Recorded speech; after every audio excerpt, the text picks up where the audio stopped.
하나님 아버지 은혜를 감사합니다. 오늘 또 하나님께서 우리를 부르셔서 이렇게 함께 모였습니다. 하나님 앞에 온전한 마음으로 예배하고 또 말씀 듣고 은혜 누리는 귀한 시간이 될 수 있도록 인도하여 주시옵소서. 이 시간 이 자리에 있지 못하는 우리 믿음의 형제 자매들에게도 항상 하나님에 대한 갈망과 말씀에 대한 사모함이 있도록 인도하여 주시옵소서. 감사드리며 예수님 이름으로 기도드립니다. 아멘.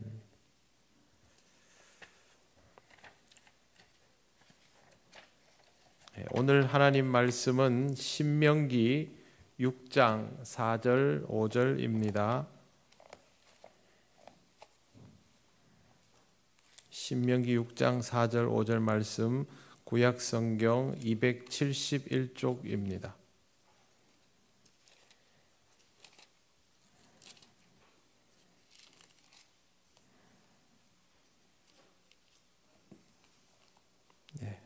우리 다 같이 봉독하겠습니다.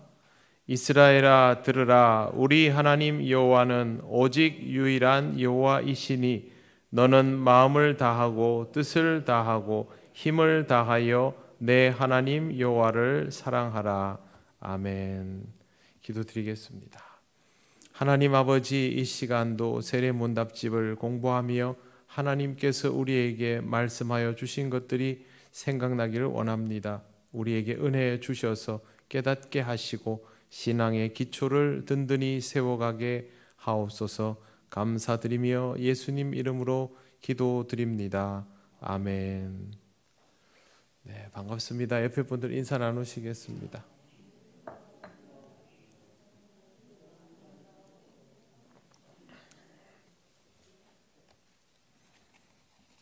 네, 오늘은 예배에 관해서 하다가 말았죠.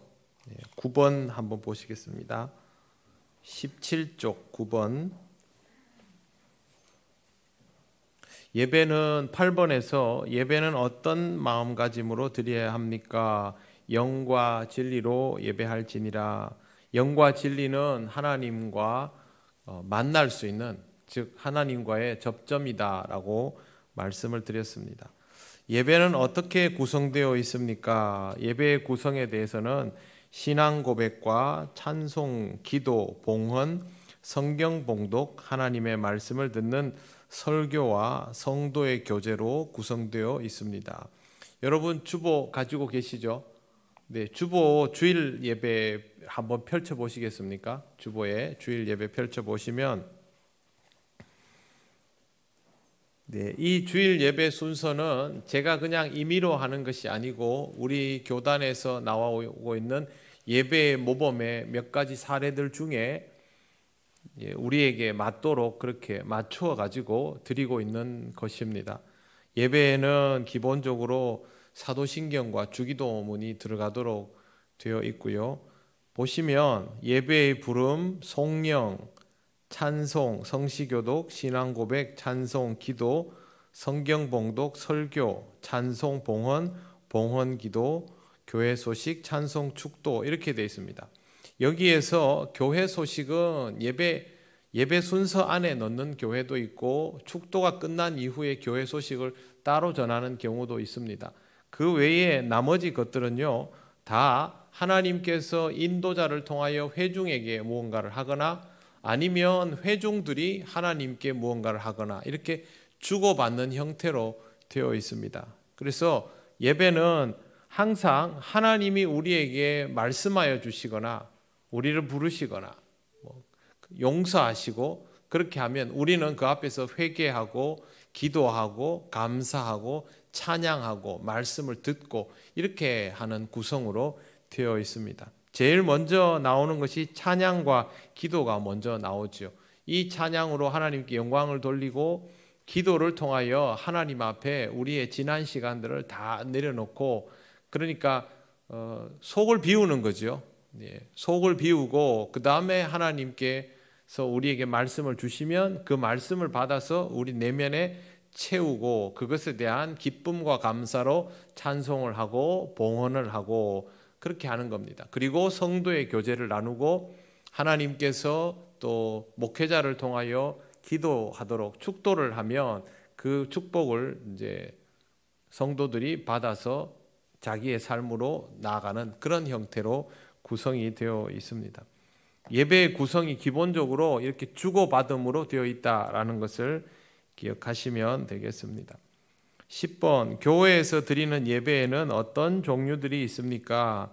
공적인 주일 낮 예배와 주일 찬양 예배와 구역 예배가 있습니다. 그리고 기도회로는 수요 기도회, 금요 기도회, 새벽 기도회 등이 있습니다.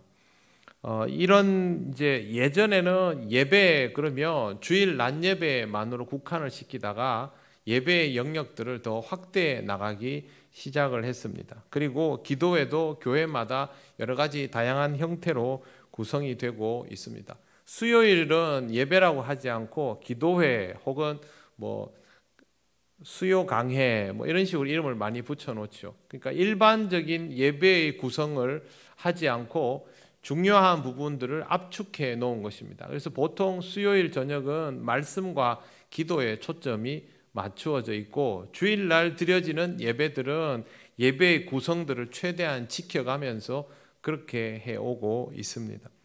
새벽 기도에도 말씀과 기도에 초점이 맞추어져 있죠. 예배의 순서들이 복잡하게 들어있지를 않습니다. 공예배는 우리의 신앙적인 기본기를 위하여 제공되어 있는 것입니다. 그렇기 때문에 이 공예배를 절대 가볍게 여기면 안 됩니다. 신앙이 좋아지기를 원하는 사람이 신앙적 훈련 없이 신앙이 좋아지기는 사실상 불가능에 가깝습니다. 그래서 신앙이 좋아지려면 구체적으로 내가 신앙이 좋아지려면 뭘 해야 하는가를 생각해야죠. 학생이 성적이 오르려면 뭘 해야 됩니까? 공부를 해야죠. 공부를 하려면 어디를 가야 됩니까? 학교를 가야지. 가서 수업을 제대로 들어야 뭘 성적이 오르든지 말든지 그 다음이 있는 것이죠. 가장 기본적인 것은 학교에 가는 겁니다. 학교에 가지 않고도 공부를 잘할 수 있지 않느냐? 그 사람은 굉장히 뛰어난 사람입니다. 정신력이 보통을 넘는 그런 사람이죠. 일반적으로는 학교에 가서 수업을 듣지 않고 공부를 잘하기는 확률적으로 굉장히 희박합니다.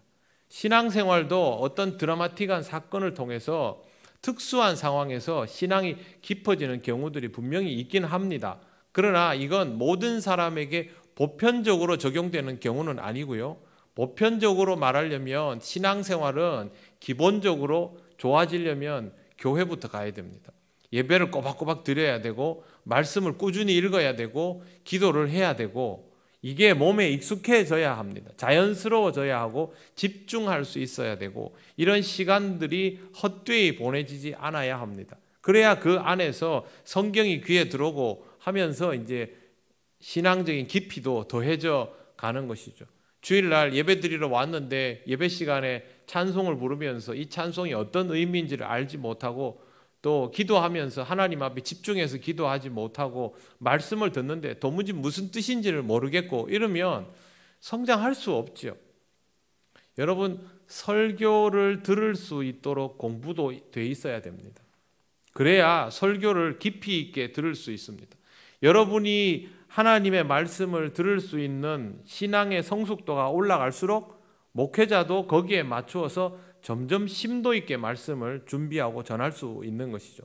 그런데 만약에 여러분이 영적 성장을 이루어가지 못하고 늘 제자리 걸음만 한다면 목회자도 거기에 맞춰서 심도 있게 수준을 올려나갈 수가 없는 거죠.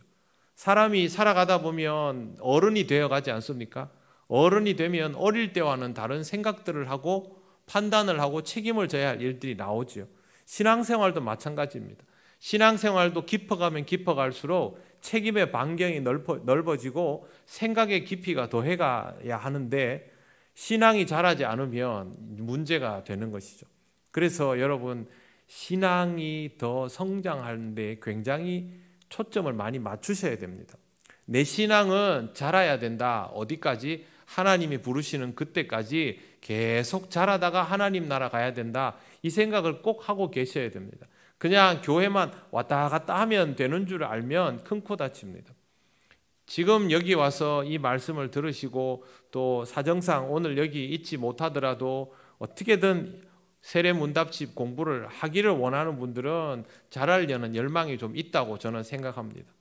그런데 신앙생활을 그냥 교회를 왔다 갔다 하는 것으로만 생각하는 분들은 잘하지 않을 가능성이 높습니다.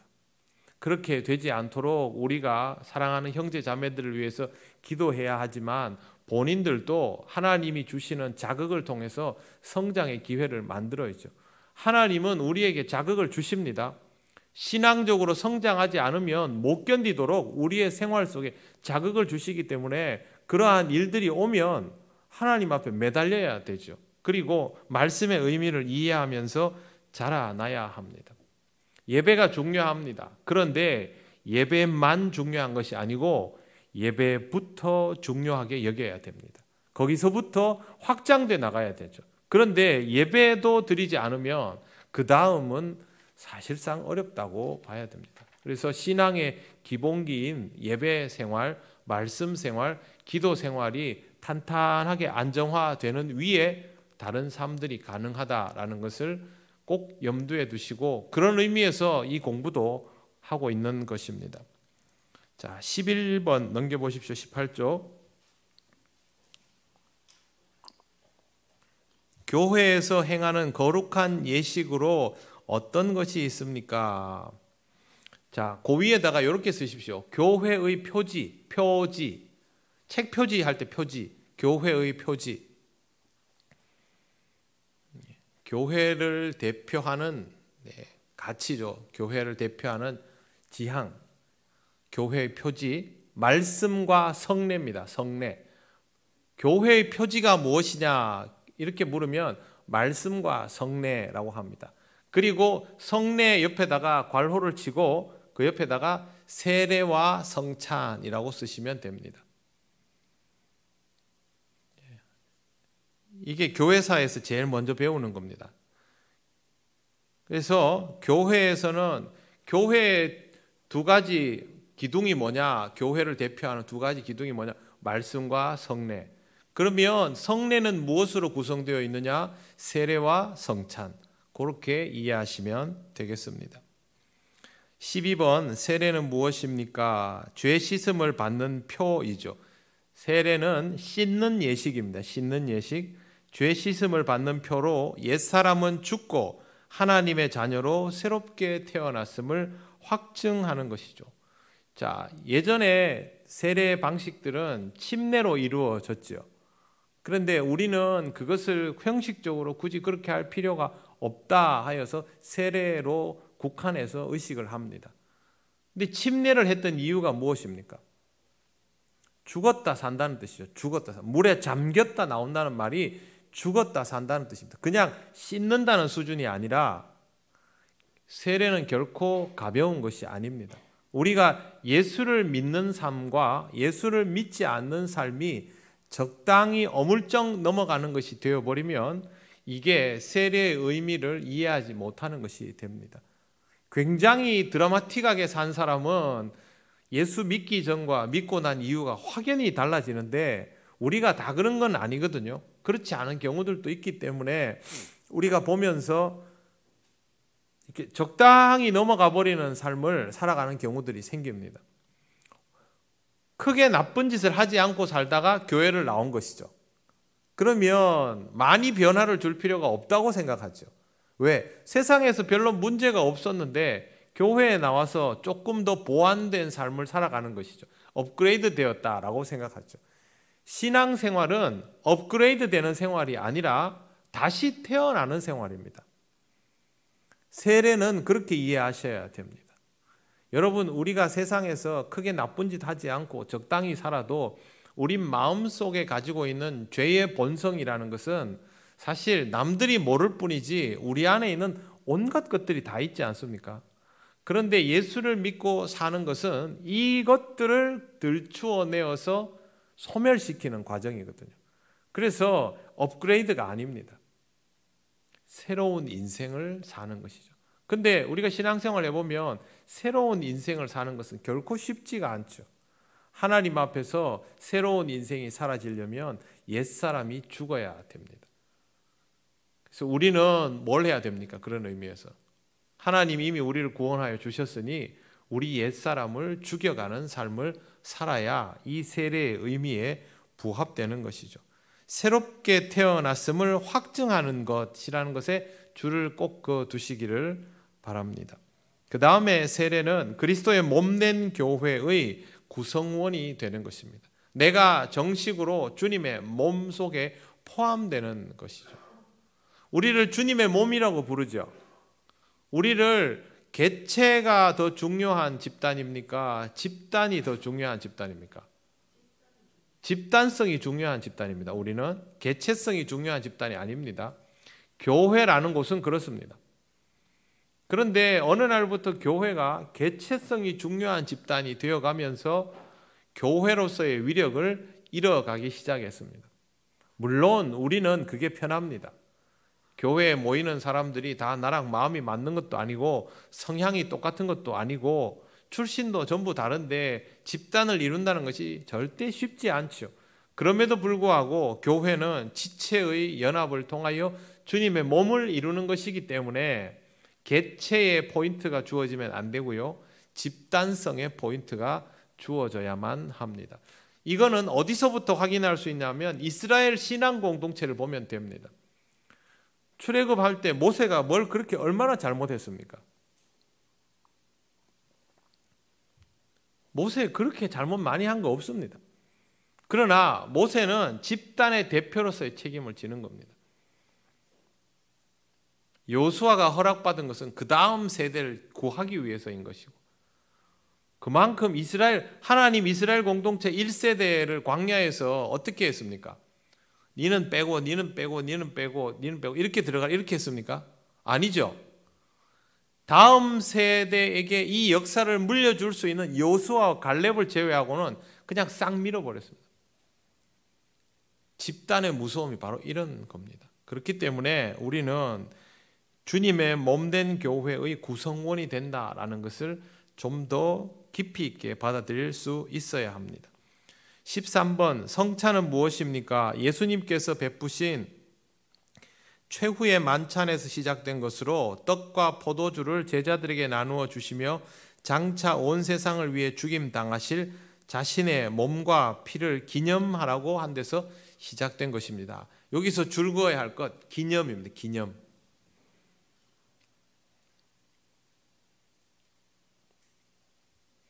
우리는 성찬을 주를 기념하는 시간이라고 받아들입니다. 천주교는 그것이 아니고요. 원래 천주교는 화채설입니다. 성직자가 축사하면 그때 그 떡과 피의 위력이 있다라고 그렇게 한 겁니다. 거기서부터 갈렸습니다. 개신교하고. 우리는 기념 예식입니다. 그래서 우리가 먹는 포도주와 떡에 특별한 효험이 있는 것은 아닙니다. 다만 이걸 통해서 의식적으로 그리스도를 떠올리고 기념하는 것이죠. 그걸 여러분 알고 성찬에 참여하시기를 바랍니다. 성찬을 할 때마다 우리는 그리스도를 다시 한번 생각해야 하고 그리스도의 사랑과 희생을 기억해야 하며 그것으로 인하여 나에게 구원이 이루어졌다라는 감격 또한 잊지 않아야 합니다. 그래서 성찬식은 우리가 어떤 존재인가를 다시 떠올릴 수 있게 하는 아주 중요한 예식입니다. 초대교회 때는 굉장히 자주 했고요. 지금은 그렇게 자주 하지는 않고 매달 하는 경우들이 가끔 있습니다. 그런 교회들도 아주 가끔 있지만 대부분은 1년에 한 4차례 우리가 하는 것처럼 그렇게 절기를 지켜서 성찬을 행합니다. 자주 한다고 자주 기억하는 것이 아니기 때문에 우리 개신교는 항상 그렇습니다. 개신교의 본질은요, 형식보다 그 실체 의미에 더 초점이 맞추어진 게 우리 개신교입니다. 그래서 복잡한 형식들과 외형들을 많이 제거하고 의미를 살리는 데 초점을 맞추다 보니 예전에 많았던 예식과 절차들은 줄여나가는 것이죠. 그게 개혁교회의 특징입니다. 그래서 개혁교회는요, 의식과 절차가 복잡해지는 것이 사실은 빨간불이 켜지는 신호라고 봐야 됩니다.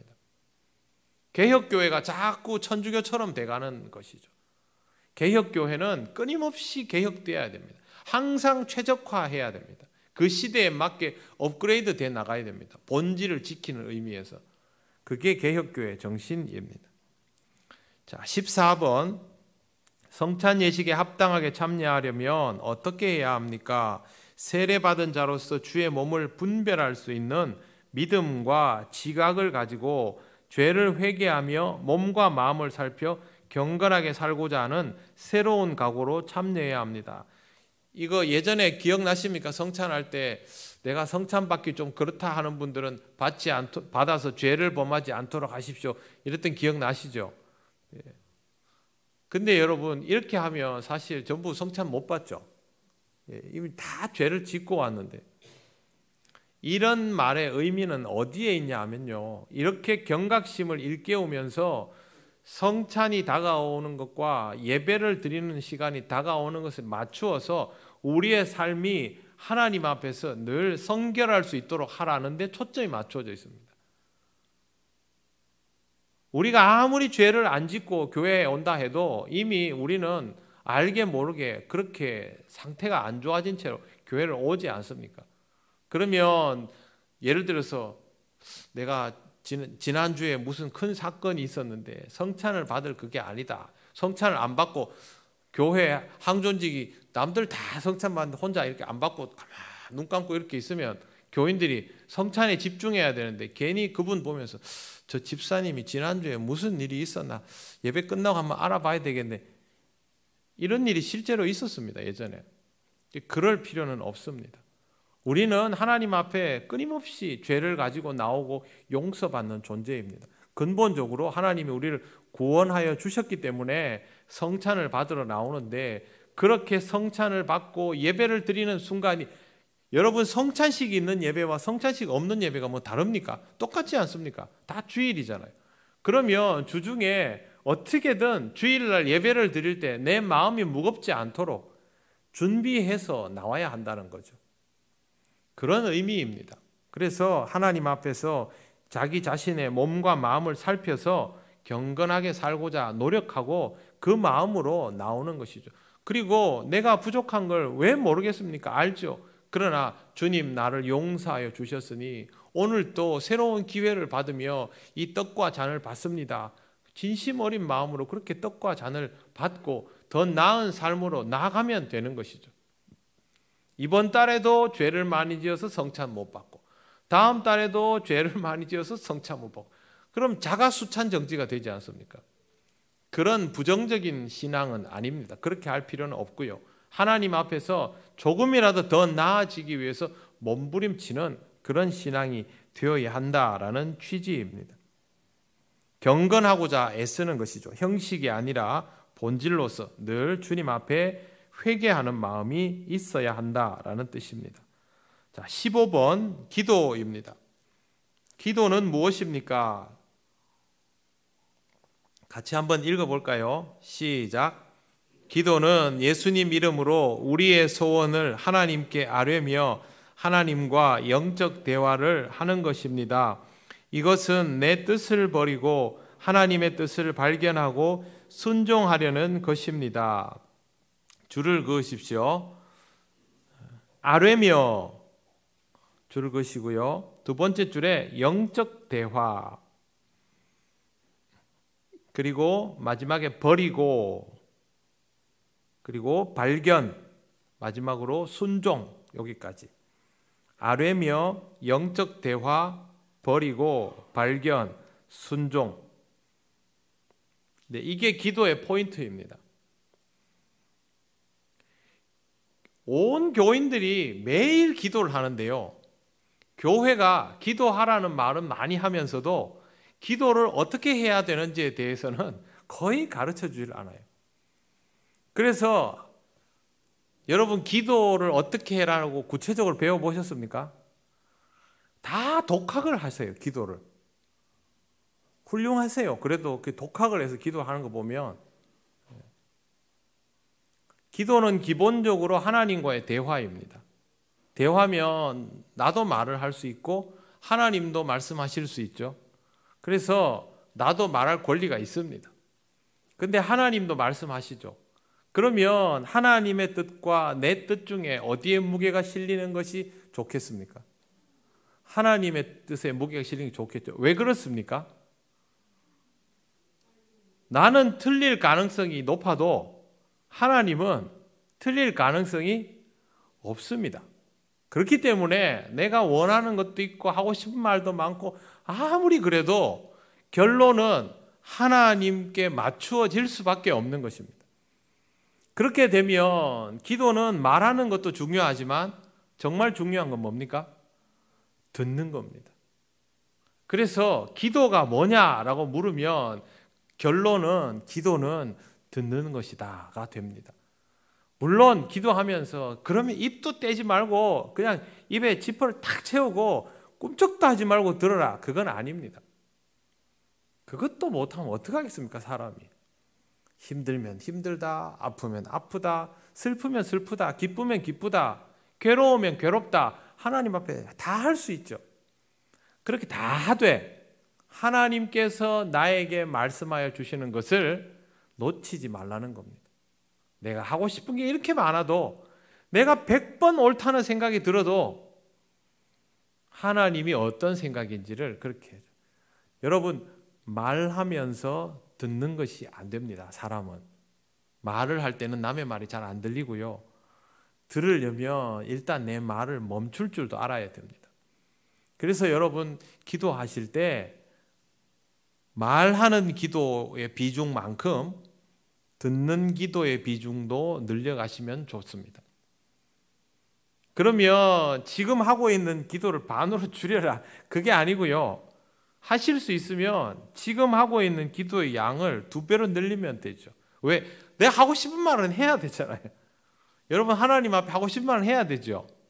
그런데 이걸 반으로 줄여버리면 답답하잖아요. 그러니까 여러분 하실 말씀 하나님 앞에 다 하시고 듣는 시간을 늘리시면 됩니다. 생각을 좀 멈추고 내가 옳다라는 것들을 좀 멈추고 당연하다는 것을 좀 멈추고 정말 그런가 하나님 앞에 가만히 기다려 볼 줄도 알아야 됩니다.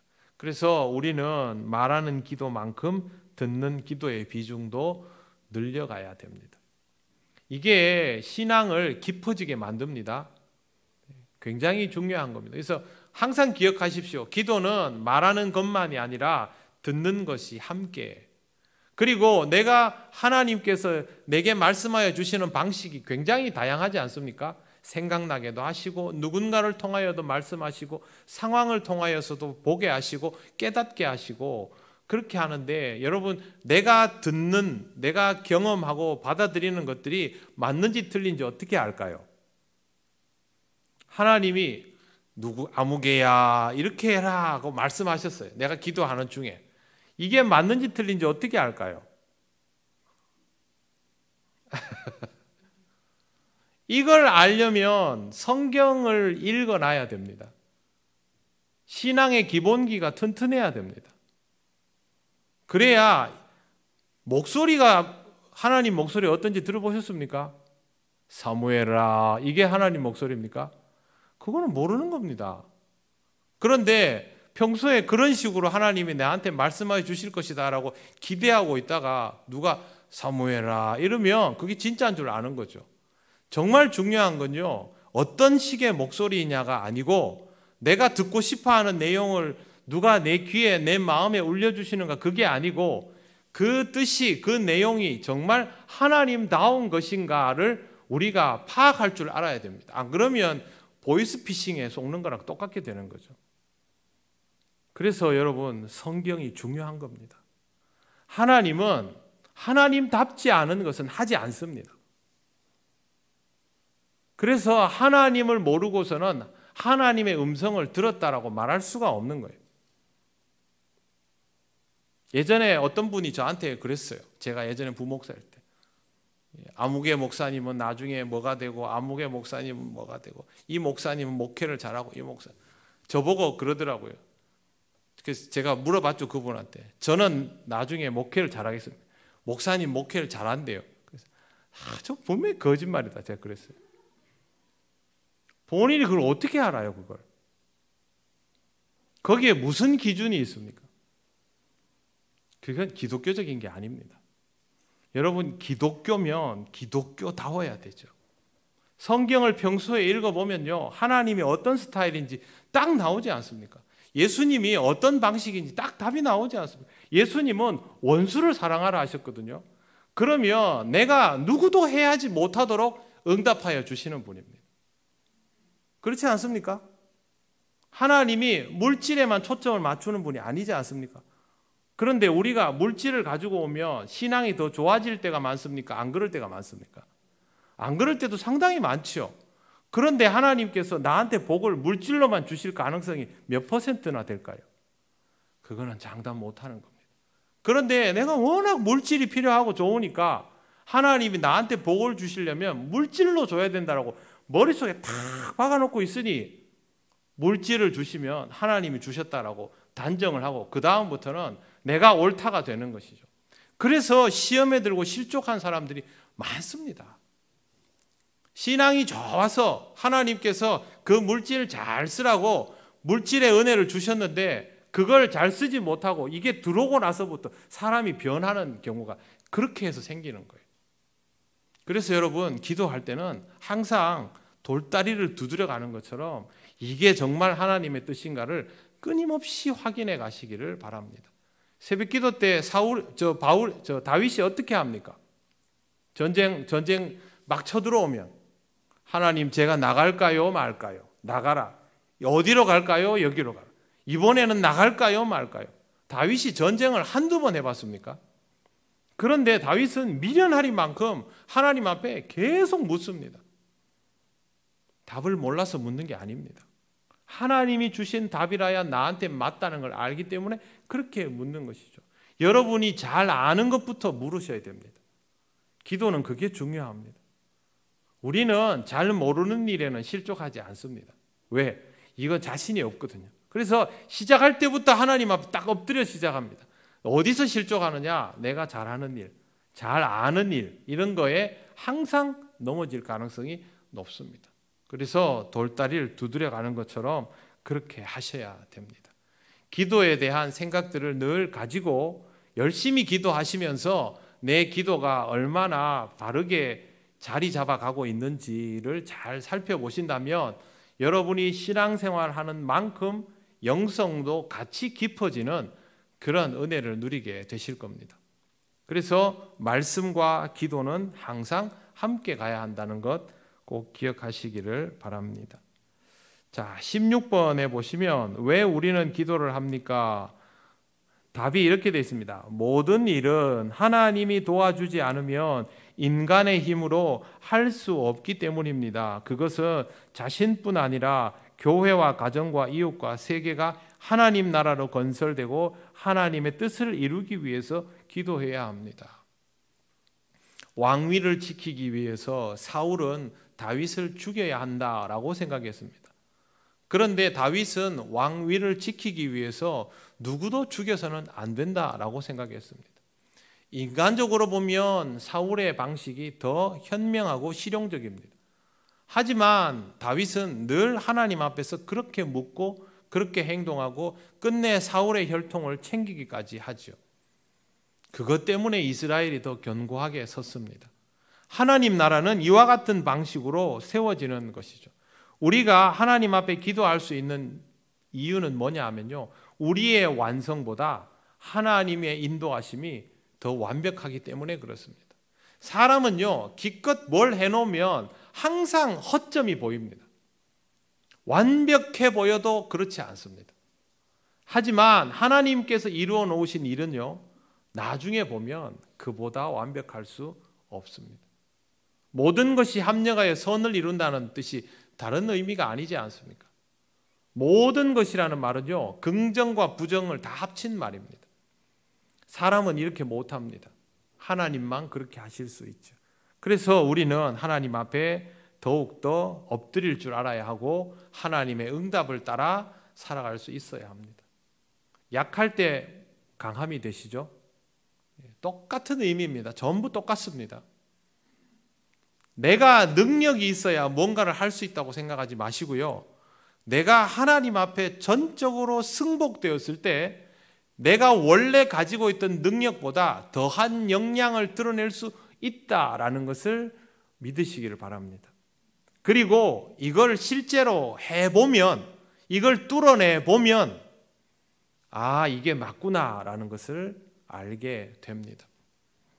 자, 그 다음에 17번, 기도 생활을 어떻게 하고 있습니까? 기도 생활 잘 하고 계십니까? 일단 매일매일 1분이든 2분이든 기도하시죠. 식사 기도는 뺍시다, 양심적으로.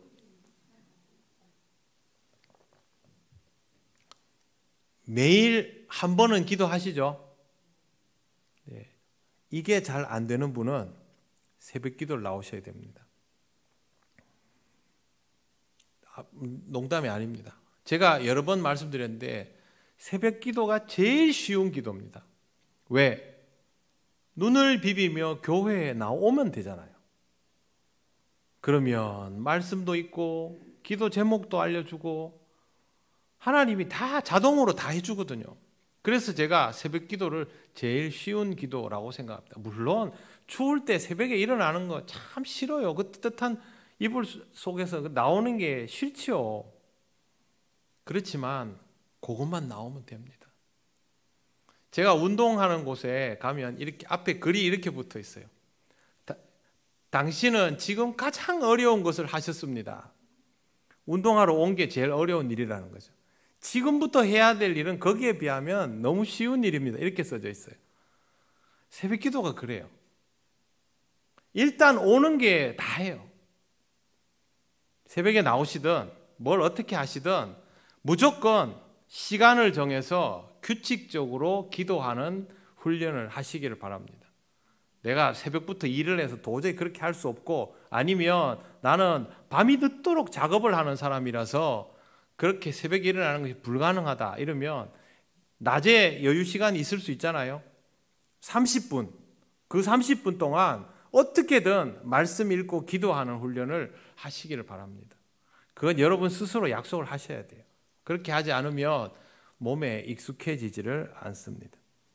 18번, 예수님이 우리에게 보여주신 기도의 모범은 무엇입니까? 마태복음 6장 9절에서 13절, 누가복음 11장 2절에서 4절 다 주기도문입니다. 주기도는 따로 공부하겠습니다. 제가 예전에도 몇 번 공부했는데 이거를 다 지금 설명하면 또 이것만 해도 시간이 한참 걸리니까 주님께서 가르치신 기도가 우리의 모범이고 그 기도 안에 우리가 드려야 할 기도의 구성들이 다 들어있다라는 것만 우선 명심하시면 되겠습니다. 그게 제일 중요한 거니까요. 그렇게 해서 주님의 기도를 여러분이 매일매일 익숙하게 하셔야 돼요. 새벽에는 주님의 기도도 합니다. 그러니까 제가 자동이라고 말씀드리는 거예요.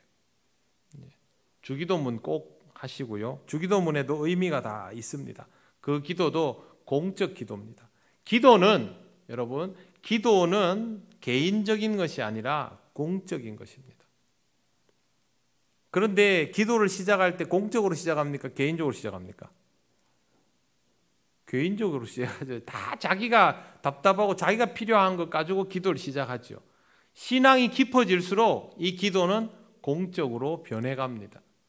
그래서 여러분들이 얼마나 신앙적인가를 스스로 점검하고 싶으시면 내가 드리고 있는 기도의 제목들이 어떤 것들인가를 보시면 압니다. 내 기도의 제목들이 오로지 나에 관한 것들밖에 없다면 나는 아직도 지경을 못 넓힌 사람입니다. 솔직히 말씀드려서. 그런데 내 기도가 나에 관한 것들이 아니라 지경이 넓어지면 제일 먼저 가족, 내 자식들, 배우자 기도를 하게 되죠.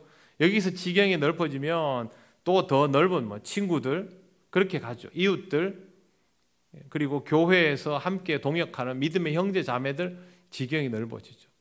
그러면서 자연스럽게 교회를 위한 기도, 나라와 민족을 위한 기도, 내가 전도해야 될 대상을 위한 기도들이 나오게 되는 겁니다. 그래서 여러분이 가지고 있는 기도의 제목들이 어떠한가를 보면 지금 내 신앙의 상태가 어떠한가를 알 수 있습니다. 아직도 내 삶의 문제를 풀어가는 것 자체에 매몰되어 있으면 신앙은 성장하기가 좀 어렵습니다. 그러면 공적인 기도를 하는 사람은 내 삶의 문제가 없을까요? 이 사람들은 내 인생에 문제가 없어서 공적인 기도를 하는 걸까요? 아닙니다. 여러분이 가지고 있는 삶의 무게들은요, 조금의 차이는 있을지 몰라도 다 무겁습니다. 우리 인생에서 다가오는 어려움들은 다 우리 자신에게는 무겁습니다. 하나님이 우리가 들기 버거울 정도로 항상 주십니다. 그렇다고 해서 그것만 붙들고 있는다고 이 문제가 해결되는 것이 아니라 그리스도인은 이 기도의 제목에 매몰되지 않고 내가 가지고 있는 것들이 아닌 다른 이들을 돌아볼 줄 알을 통하여 하나님 안에서 영적으로 건강해지는 겁니다. 그러면서 내 삶의 문제도 함께 풀어갈 수 있게 되는 거예요. 전도를 하면 신앙이 좋아진다는 말 들어보셨습니까? 전도를 하면 신앙이 좋아집니다. 누군가에게 성경을 가르치면 자기 신앙이 좋아집니다. 봉사를 하면 신앙이 좋아집니다. 나를 위해서 하는 게 아니잖아, 이게. 그런데 신앙이 좋아집니다. 기도도 마찬가지입니다. 내가 누군가를 위하여 기도하면 그 사람을 위한 기도니까 하나님이 당연히 듣고 응답해 주시겠지만 궁극적으로 내 신앙이 좋아집니다.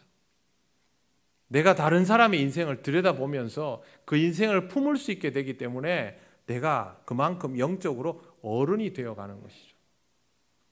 그래서 기도도 개인적인 기도 제목들 여러분 가지고 계시잖아요.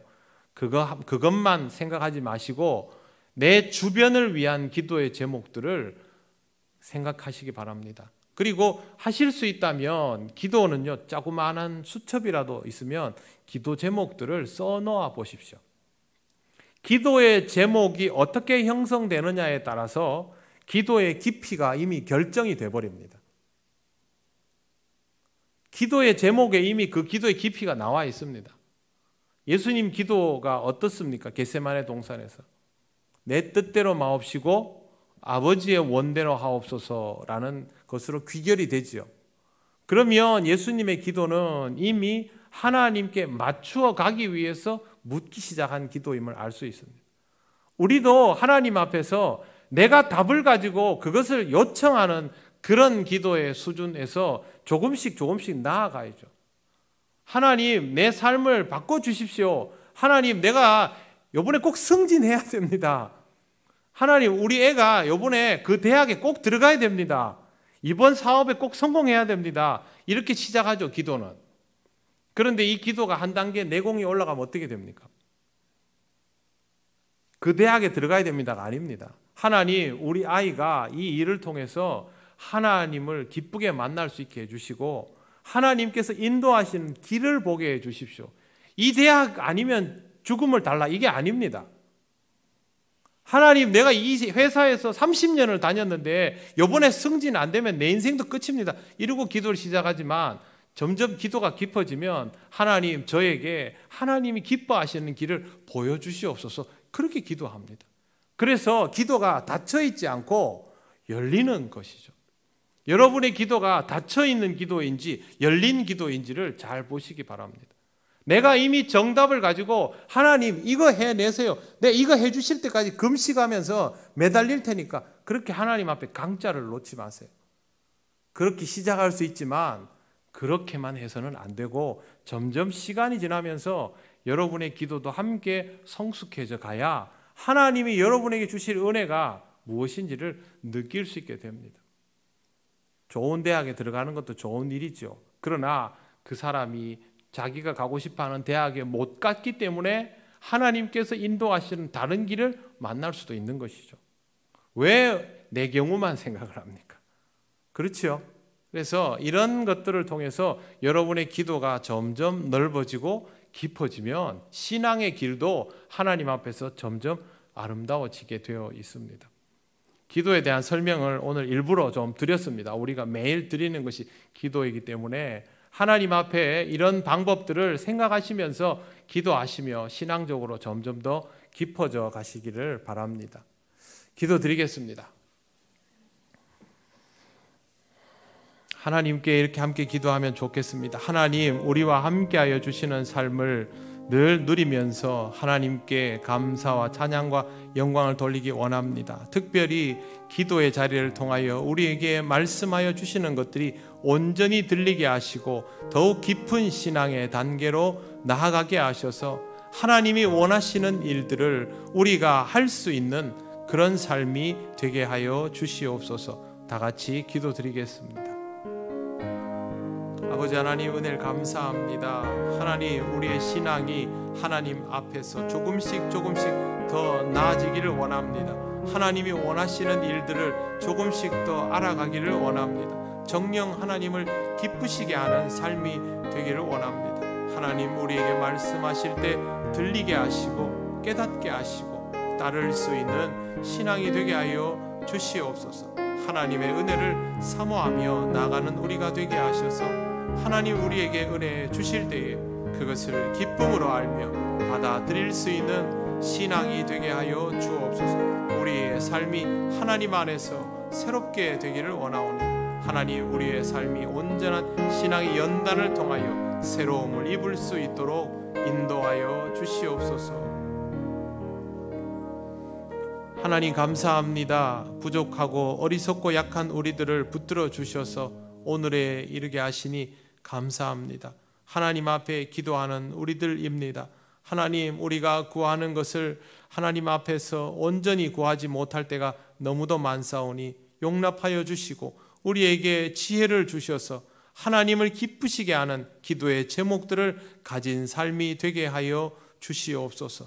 조금씩 더 성장하고 성숙하여지기를 원합니다. 우리의 기도의 제목들이 하나님을 정말 기쁘시게 하는 제목들로 채워지게 하시고 주님 우리에게 말씀하시는 것들을 순종하는 마음으로 들으며 하나님 원하시는 삶을 살아갈 수 있는 우리 통영교회 모든 권속들 되게 하여 주시옵소서.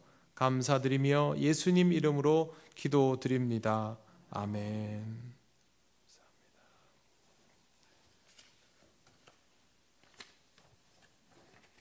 네, 교회 소식 전하겠습니다. 다가오는 주일은 추수감사 예배로 드립니다. 한 해의 결실들을 깊이 묵상하시고 감사로 하나님께 예배드리시기 바랍니다. 코로나19로 인하여 주일 예배는 그동안 해오던 방식 그대로 2부 예배로 드려지고 교회 학교는 각 부별로 예배를 드리는 것을 잘 기억을 하시길 바랍니다. 수능이 많은 자녀들 위해서 기도해 주시기 바랍니다. 이수관, 박선규, 박수빈 우리 세 아이를 위해서 기도해 주시고 또 수능이 많은 모든 학생들 위해서도 기도해 주시기를 바랍니다.